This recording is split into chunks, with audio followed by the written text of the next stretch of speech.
didn't get results immediately. Like, it took you a while to get results. But now you're collecting $12K in a day. I was making money, I was having fun, but the less I think about money, I feel like the more it comes. One of the biggest pivots in my life was when I found out my dad had cancer, and it was stage 4.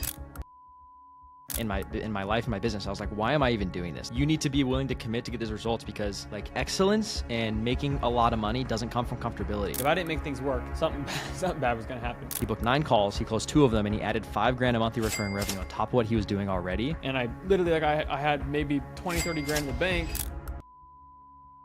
You know, I have life expenses to pay. I want you to shut out all the noise. It's just you and whoever you can help. You're gonna show them how to do what you did. All right, so right before Ridge and I jumped on, I opened up the call. Yo, what's up, Ridge? He says, what's up, dude? How are things going? Ridge just says, yeah, they're going good, dude. Collected $12K in cash today. You know, only launched my coaching program a couple months ago.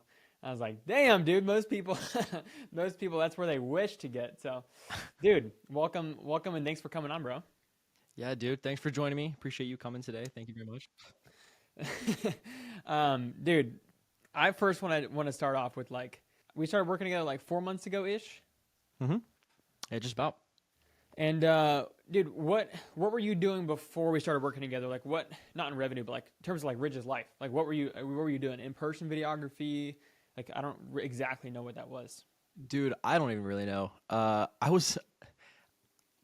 feel like I had a lot of clarity at that point in my life, but I don't realize until now how much of a lack of clarity I had on what I was doing until I started doing this. But before, I was like, dude, I was just figuring it out. I mean, I had a video agency, where I was averaging like $30K a month, like 80, 90% profit margins. I was able to keep a lot of it. And I wasn't insanely niched. I was probably 80% niched down and working with people in the info product space. So like people that had courses and programs, coaches. And so like that was my niche. I helped those people out a lot. And I was still working with a couple other people here and there, but really we're just creating video assets. Like I tried everything, dude. I tried like doing SMMA. I tried doing like management. I tried building funnels, running paid ads. I kind of did everything under the sun, but then I realized that it was a lot smarter for me to just focus on being the best at one thing, which was making videos. So I was like, I'm going to be the best at making videos for online courses and coaches. And so we kind of also operated on a like rev share model with a few people that I built really strong relationships with. So we'd have like base monthly pay plus percentage of ROAS, but it was kind of all over the place. Like I didn't really have a structured, here are my 2 offers, here are my clients, take it or leave it. It was fairly made to order. But you know, somehow I was able to get success. So I was just doing videos for that niche at the time. That's what I was doing. You said you felt like you had a lot of clarity doing the videography stuff, doing the, stuff you didn't have clear offers on, but you're doing $30,000 a month. Why do you feel like now you have more clarity? Do you mean clarity in terms of like Ridge's life? Do you mean clarity in terms of like the money you make, your purpose? Why do you feel like you have more clarity now? Yeah, well, all of the above. I think it really boils back down to like the concept of you don't know what you don't know. And even more so, you don't know that you don't know. And I think it can be really dangerous because I was making money, I was having fun. But if somebody asked me at the time, just 5 months ago, where do you see yourself in 5 years? I would probably have an answer, but I wouldn't be very convicted in it or really know for certain. I would be like, I think it'd be cool to be here, but I don't really know. And at the end of the day, like, it was fun making videos and I love helping my clients, but I didn't realize what passion, purpose, fulfillment even was until I started doing this. I always refer to it as like your first love versus your real love. It's like, your first relationship, you're like, oh, I love this person. And then you get in an actual relationship with somebody and you marry them and you're like, dude, I had no idea what love was.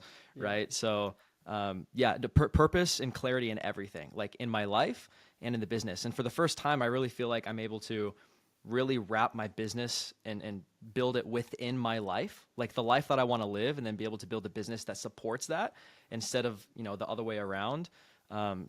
Dude, everything about it has just been great. And it's definitely a learning experience. It's definitely not easy at all, but having the clarity of the path to go down in order to actually get to where you want to go, it's just a matter of putting in the reps now.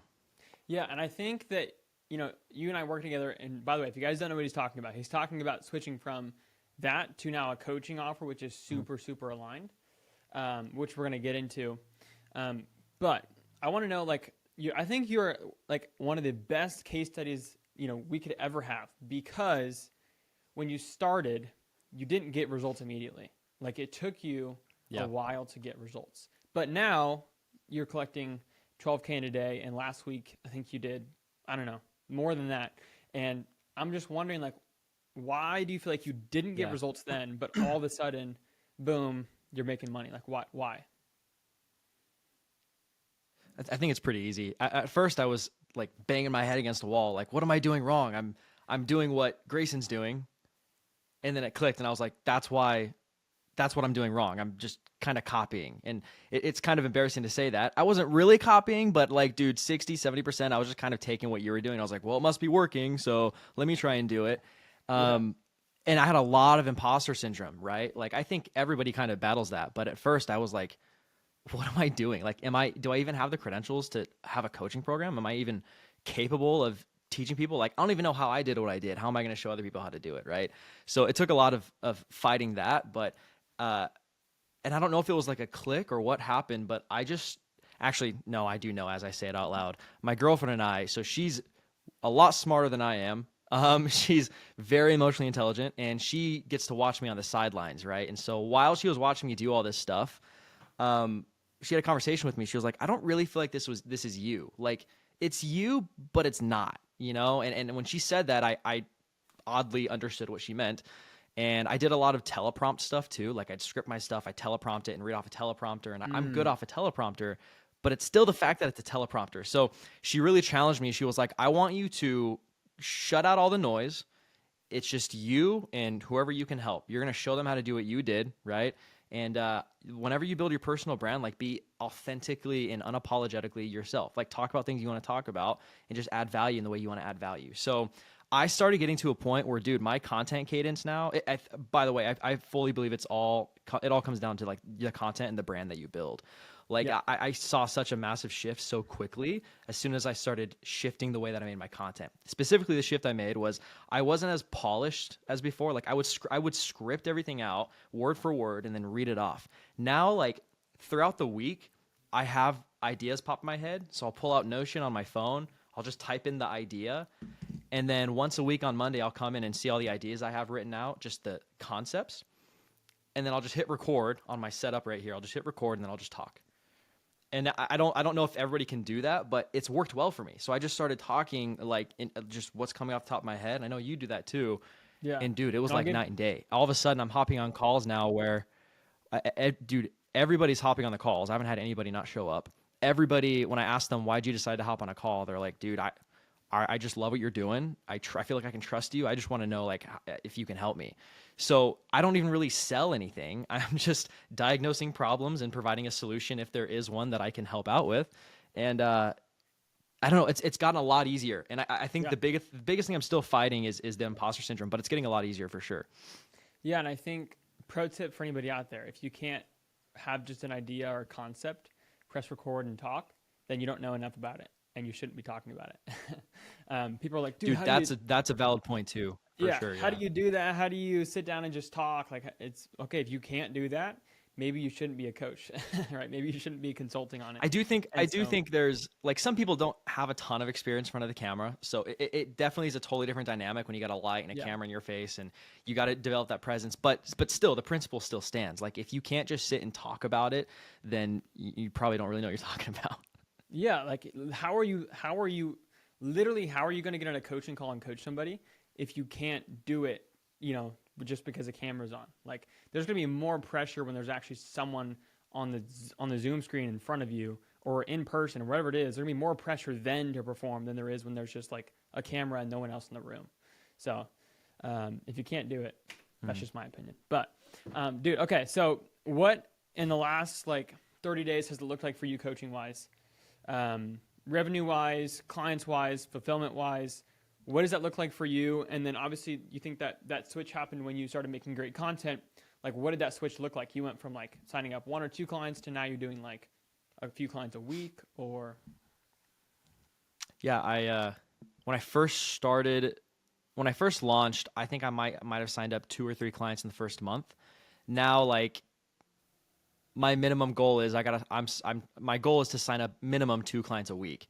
And I think I'm spending $50 a day on ads. So nothing crazy, but honestly, after today, like I think I'm just going to double it. So, we're going to Well, the funny thing go a is little you're harder on it, spending but, 1,500 a month on ads, which is not even what one client pays you a month, right? That's like 1,500 a month on ads. yeah, That's like what yeah, one client might pay you every single month, right? Most people spend like, you know, $5,000-$10,000 a month on ads just to sign 2 clients a week. But obviously that's yeah. where the social funnel and content come in, right? That's where content makes a big difference. But sorry, keep going. Previously to now. Yeah, so I signed on a couple clients. I was just trying to figure out how in the world to be a coach and how to do this stuff. Um, but yeah, so now I'm signing up like 2 a week, and it's kind of nerve wracking because like the group's growing very fast, and I'm just figuring out as I go. Which I've always operated that way, right? Like I don't really plan a ton beforehand. I'm just like, okay, what's my baseline preparation I need right now in order to actually deliver or fulfill like the MVP, right? Minimum viable product. And I was just like, what do I need? And then what's the quickest way to cash to get proof of concept? So, start running ads, get people in the program, and then just learn as I go. And it's definitely getting a lot easier. And I'm learning too from, I guess, more of a broad perspective. Coaching it's not what I thought it was. Like in order to be a successful coach, it's not, and I'm still learning, take it with a grain of salt, but it's not so much telling people, actually it's not at all telling people what to do or what to think. It's showing people how to think, how to do, right? And it's also more asking questions than telling, right? Like I find myself on coaching calls not talking a ton. I'm really just asking questions and like then asking another question to go even deeper and deeper to find the real source of an issue or a problem. Because most people think they're pretty surface level. And I think you've talked about this before, actually. Most people think that biggest problems in their business are pretty simple tactical questions, when in reality, there's like 5 layers below that they're not thinking about. When if you're in reality, you can try and address this as much as you want, but you're not really going to find the solution until you go 5 layers deep, solve that, and then you actually get it. So I don't know if that makes sense, but Yeah, I mean, you can fix the sales process as much as you want, but if what you're selling sucks, that's what you got to go fix and get 5 layers right. deep on, right? Yeah, for sure. Yeah, and I think I've just got like it's what's really cool about this, and what I love so much about this model is the fact that I'm learning. I think I'm learning just as much as everybody that I'm coaching. Like everybody that I'm coaching that's in the program, like they're learning a ton, dude. I'm learning a ton at the same time, right? And it's cool because I've told everybody, I'm like, I'm gonna help you guys the best I can, but at the same time, like help me make this program the best it can be for you, right? If you have ideas for modules, if you have things you want to talk about, like, so it's going really well. It's very naturally, like I had a big concern at the beginning too with the culture, like how do I build a good culture? It's naturally becoming really solid. Like people are communicating every day in Slack now. People are very engaged. They're close. So that's really cool. Seeing that like come to fruition and develop that culture. And it's like not about me, but like it's a small inner circle group of guys that are doing the same thing with the same vision. It's something special, man. It's really cool. Dude, that's probably like the coolest part that I didn't expect when launching a coaching program was that like people, like my clients, like get on calls together, and like it was funny. You and Max were hanging out like the other weekend, and like it's cool to see like the community build within itself rather than it just being a Ridge or a Grayson fan club, right? So you're now consistently signing clients. It seems like client acquisition is not really the hard part in your business anymore, which is obviously where most people want to be. Is like client acquisition is the easy part. I want to go back really quick and just kind of like talk about the story, at least from my perspective as your coach. Like how did I see Ridge's roadmap to where he's at now? And so Ridge, I think we hopped in a sales call. In our initial sales call, Ridge was not planning on closing at all. He came on the sales call and he was like, I think he said, yeah, dude, I'm not really like here to like buy this, but if it sounds like a good fit, I'm not opposed. And you're like, I just don't really think this is going to be like what I need right now. And then after the call, I kind of walked through like what coaching could look like and all this stuff. And then you were like, okay, this actually sounds pretty good. And I was like surprised you were like not scared to invest in yourself at all. You were like, yeah, just send me the link, let's go. And so I saw. Dude, I'm finding out that that's not normal. I'm finding out more and more that's not normal. I'm like I don't know, like it makes sense. Like I've never been risk averse at all, like almost to a fault, bro. Like I'm not afraid to spend money if I see, like the other big thing too is I loved like you and like the way that you spoke, and I could tell that you were so different from anybody else. And that alone is really what sold me. I was like, sure, the Yeah. program sounds great, but it was just the way that you navigated it. And I was like, okay, even if I could just be a part of whatever you've got going on, I think that'd be really cool. So yeah, dude, I just like, it sounds great. Like Yeah. here's my card, you know? Yeah, and pro tip for anybody watching, if you are not willing to invest in yourself in a program as much as you're asking your clients to invest with you, you should not be coaching. Period. You should not be coaching. Like if you're not willing to invest in yourself what you ask your clients to invest, drop everything you're doing and do that first. Yeah. But I think, okay, so then you sign up with me, right? We start working together, and you hopped into my one-on-one program, which is like a little bit higher ticket. So we're working together one-on-one, and the first maybe like 7 or 8 weeks, really nothing happened. I don't know if you got busy with shoots or if you got busy with course, whatever it was, really nothing happened like at all. Maybe like a couple clients signed. We hop on the coaching calls, and it's like, yeah, dude, we can go over the offer, we can go over the messaging, but like, you got to get some shit done. And then, and eventually there was I think a turning point for you where it was like, I haven't heard from Ridge in a while. And then all of a sudden, I start hearing from Ridge in Slack. He starts coming to the community. And then boom, as soon as you start engaging, as soon as you start like, okay, I actually believe this is going to work for me. I actually have a little bit of confidence that this could be something for me. Then you start putting even just a little bit of effort into it. And again, this is from my perspective. Tell me if I'm wrong. From your perspective, what kind of happened? And then all of a sudden, you start dialing your offer. Once you have that, then you start dialing your messaging. Your messaging was like the hardest thing to fix. Once you fix that, everything kind of started taking off. And that was really just recently, like within the last 4 to 6 weeks, it seemed like. Is that kind of like an accurate roadmap for you? Yeah. The messaging, I think, was my biggest bottleneck. And I think it's important to think back on like, what was the turning point?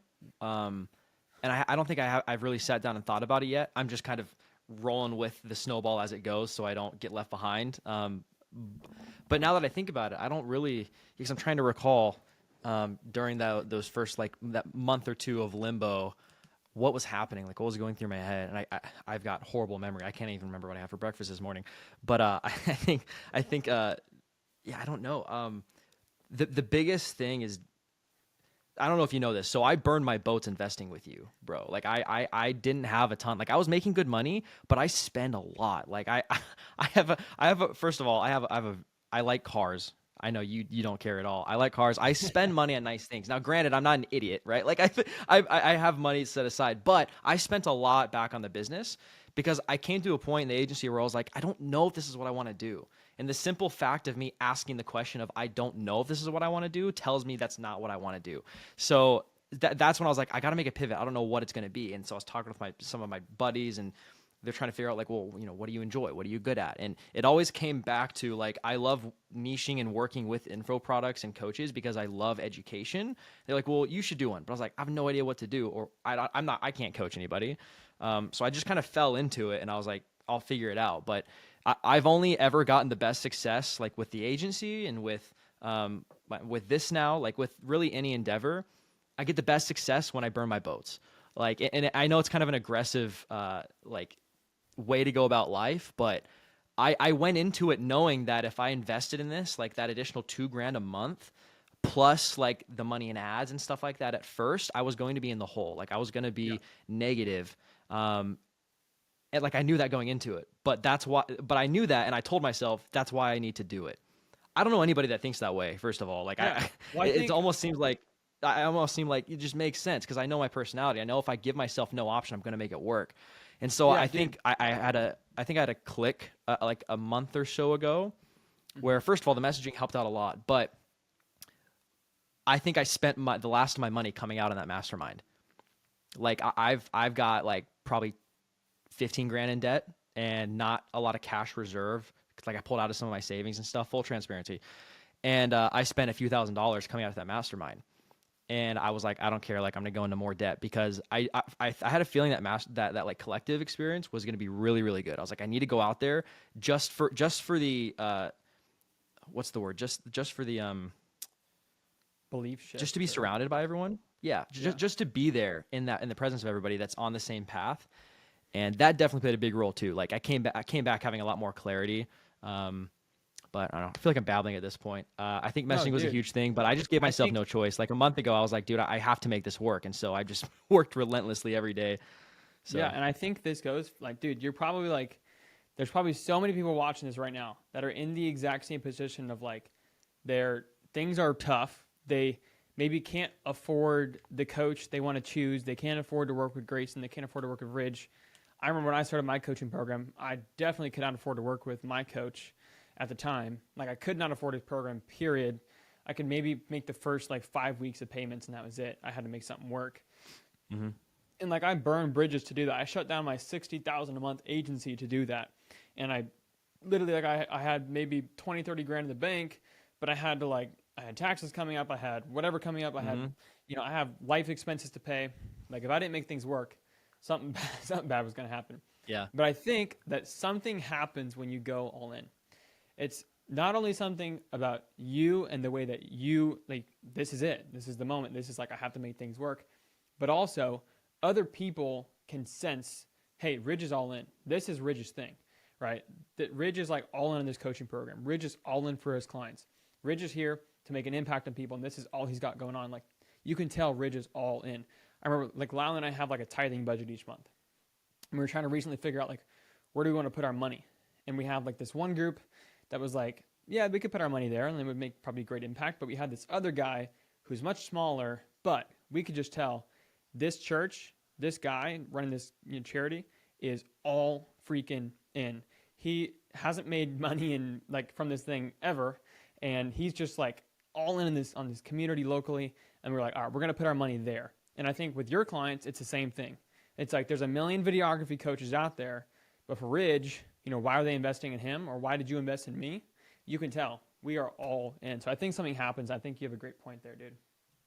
Yeah. Yeah, for sure. I even tell people like when I'm on sales calls, even if they're close to being like, yeah, I want to do this thing. I'll tell them, I'll be like, okay, dude, I just need to preface something real quick. If you take this, you're committing. Like this isn't, first of all, I don't have guarantees. Okay. I'm not going to guarantee you're going to get anything. You need to be willing to commit to get those results because like excellence and making a lot of money doesn't come from comfortability. Because a lot of people will be like, dude, like, I don't know, this scares me a lot. It makes me really uncomfortable. I don't know if I should do this. And then whenever they say that, I look at them and I'm like, that's exactly why you need to do it. Because you're not going to grow and you're not going to, like, you have these big goals of making 20, 30 grand a month in profit with your agency to go from where you're at, which is 5 to 10. Like, that's not going to happen from you just chilling. Like you saying, let me just go land another client and then I'll be able to afford it comfortably. I'm like, no, dude, like now's the time you need to do it. And I honestly think some people get it, some people don't. And I think it's a little bit of a indicator of where somebody's going to end up as well, in my opinion. For sure, dude. All right. So things are cruising now, coming out of the mastermind. By the way, if you guys know what he's talking about, we had like an in-person, there was like 25 people. We did like an in-person event in Arizona with all my clients, and it was freaking dope. Everybody, I think, had a good time. I think a lot of people shifted beliefs around like what's possible for them, and like everybody kind of reset their goals for the year of like, okay, I'm resetting because I didn't know this was possible. I'm gonna shoot for this now, and so I think it was super valuable for that. What are you shooting for now? Like what's Ridge's goal now that you feel like you've got at least things going with the coaching program? You've got a consistent way to acquire clients. You collected 12K today. Like what is Ridge's goal now? Is it monetary? Is it number of clients? Is it impact? What is it? So there's my goal, but then there's what's actually going to happen. So what's going to happen is by end of Q1 next year I'll be at 50K MRR. So that's the goal monetarily, objectively speaking, like quantifiable metrics. But my goal is just to continue down this path because like the less I think about money, I feel like the more it comes. Like that was another thing too, is I was so stressed about just like I got to make money. And I don't know, I just gotten to a point where it's like I hop on a sales call, I'm not thinking about getting the sale at all. Like I just hop on and I'm like, bro, what made you decide to want to book a call, man? And then see if I can serve them. If I can't, then like I'm not going to try and sell something, But yeah, so my goal is I want to change this is more subjective. I want to change the lives of 10 video agency owners. Now again, that's subjective, but one of them I can confidently say I've done it with one because I just posted a YouTube video interview with him. And dude, it was so cool. And I think this is cool to talk about. Like this is how I figured out that this is what I need to be doing. This is my purpose. It was when I found out that So one of my clients I brought on, his name's Ari, posted a YouTube video about it. He came on, he was making $5K a month in revenue. He invested with me. He was spending like a third of all of the money he was making on just me, right? He took a big leap. He was already cutting it close in terms of money. And he lost 2 clients and he went down to $3K a month. And he came to me like a month into it and he was like, dude, I don't have any money. Like I can't pay you and I don't know what I'm going to do. Like he was in shambles. Dude was like, he was about to fold. And on that call, I was like, bro, I can't leave you right now. Like this is a time where you need me. And the last thing I'm going to do is leave you. I was like, don't pay me. Okay. Like I don't care. Let's get you out of this because right now, this point in your life, this current position you're in, you're going to go one of 2 ways. This is like a differentiating part of your life. You're in a position where you're either going to fold under the pressure and you're going to crumble because it's just too much to handle, or you're going to use this as leverage and fuel to completely alter the course of your life forever and continue down the path you've already been on, which is implementing the system and working with me. And he was just kind of like, and I saw a shift and he immediately went from defeated to, okay. I was like, dude, I just need you to trust me. That's all. And he was like, okay, I'll do it. And I had an interview with him. The dude booked 9 qualified sales calls off $300 in ad spend, which was all the money he had. He booked 9 calls. He closed 2 of them and he added $5,000 a monthly recurring revenue on top of what he was doing already. So now he has more than what he started out with. And that was after a month of saying where he was to like 2 days ago. He hopped on the call and he was almost in tears. He was like, dude, I don't know what to say other than like, you changed my life. So hearing those words of you changed my life, okay, that's one. Right. So that's, I guess, kind of what I mean by that. So I've got 9 more to go. So that's what my goal is. That's awesome, dude. I like how you're tracking that. There's one. I just need 9 more people to say that. That's so dope, dude. I love that. My goal is my first goal that I set for clients was like to see how many I can get to 6 figures. But that was kind of easy. Like, scaling a coaching program to 6 figures is like, it's $8,300 a month. I can get anybody there pretty quick. So like, I think the next big goal for me is trying to take, like in 2024, my goal is to just get 10 people to 7 figures in monthly recurring, or not in annual recurring revenue. If I can do that, I think that'd be amazing. But nice. I like that you have that. Solid. I like that you have that goal outside of like, of course, your own monetary goals. But okay, so 50K MRR, meaning monthly recurring revenue, is the goal for you for right now, kind of like the next season. What is like what are you currently doing right now? Maybe not MRR, but like last 30 days. Just what do those look like for you? And then we can talk about the game plan for you and what your offer looks like. Yeah, last 30 days. Pulling up that 4W in Stripe. Yeah, it was, I think 15K cash, and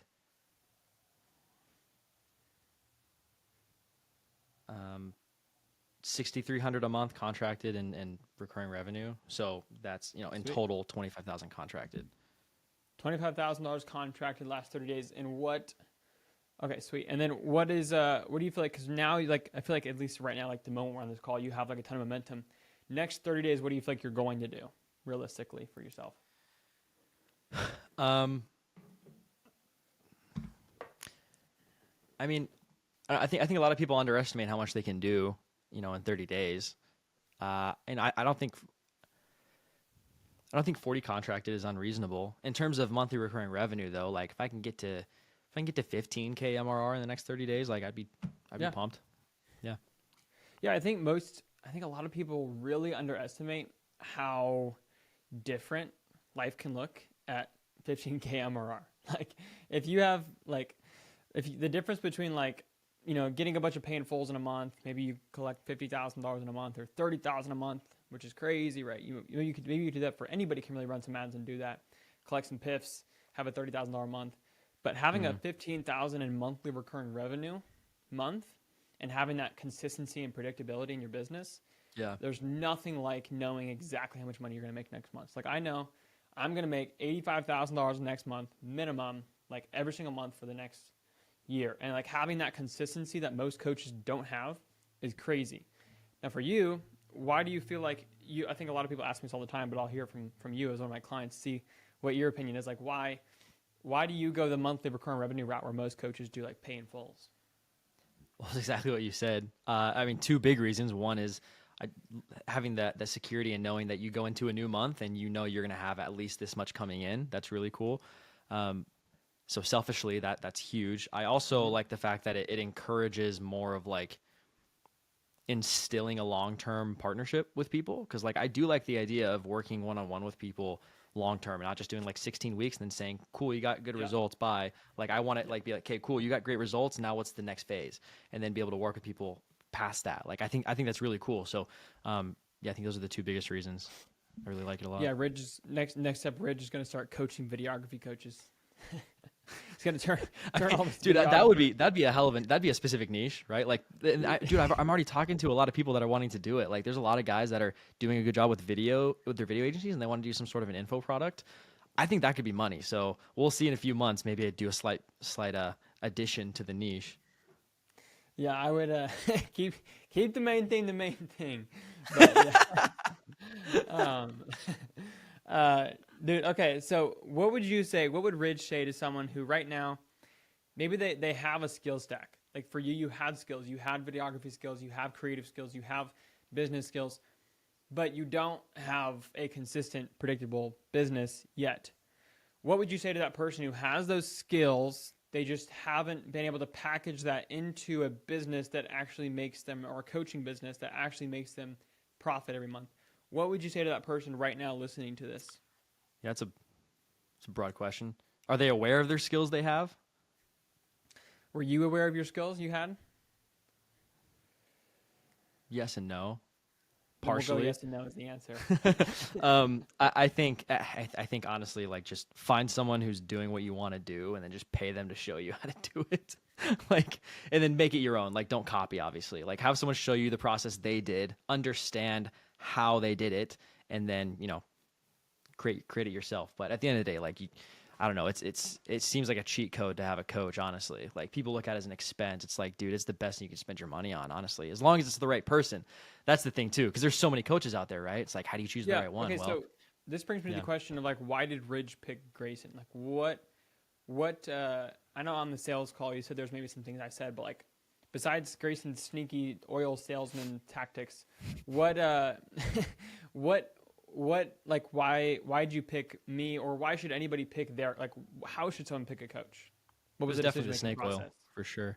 I think it was like, well, because it was funny because like I didn't follow you that long beforehand. I just followed you, and then I think I immediately reached out because I was like, I just love knowing cool people, and I think I DM'd you first, and I was like, dude, like I love your content. It looks like you're killing it. We should just like, are you down to chat? I'd love to hear your story and stuff. And then your setter flipped it and was like, I'm reserving my time for people that are actually serious about scaling stuff. Is that something you're interested in? And I was like, well, yeah, I'll hop on a call.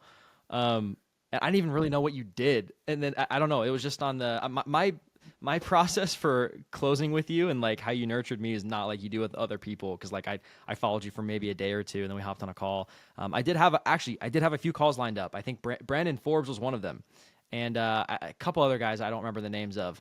You just happened to be the first one. And I just like, I don't question things. I'm like, I resonate. Like, I trust this dude. I think the fact that you're also close to my age is really cool. And I think like similar mentalities, like relatability was huge, definitely. And so I didn't question. I was like, this makes sense. So I'm going to go in. I'm not going to consider the other ones. For me, the decision-making process is like, is the coach living the life that I want to live? Yes or no? Like, do they? Because the business is going to determine the life. I like to let the life determine the business, but most coaches are like, hey, I'm going to show you all the tactics and strategies of how to scale your business. When in reality, like, I don't really need that. Like, what does your life look like? I need someone to show me like, how can I do that while living the life I want to live while doing that, right? I pulled up our first DM here. You DM me for my lead magnet, 30K. And then I never sent it to you. And I was like, yo, dude, we should just jump on a call. I never sent you the lead magnet you DM me for in the first place. Yep. That's super funny. Yeah, you're like, love the content. Let's jump on a call. That's funny. Yeah, and that was I think the day you followed me was the day you reached out, and then we jumped on a call, and then boom, done deal. Yeah. Dude, thanks for hopping on. I still don't really remember how it happened. I just one day one day woke up and was like, oh, I guess I'm paying this dude. So, dude, thanks for hopping on. What is sort of like the last thing you would say to someone watching this video? They're in a tough situation financially, or maybe they're not in a tough situation financially, but they're just not where they want to be, coaching wise, business wise. Maybe they kind of had the same problem that you had at the beginning, which is like imposter syndrome. After someone invests in a mentor, what would you say is like, this is what I think, this is the direction that I went, maybe this is what you should do too?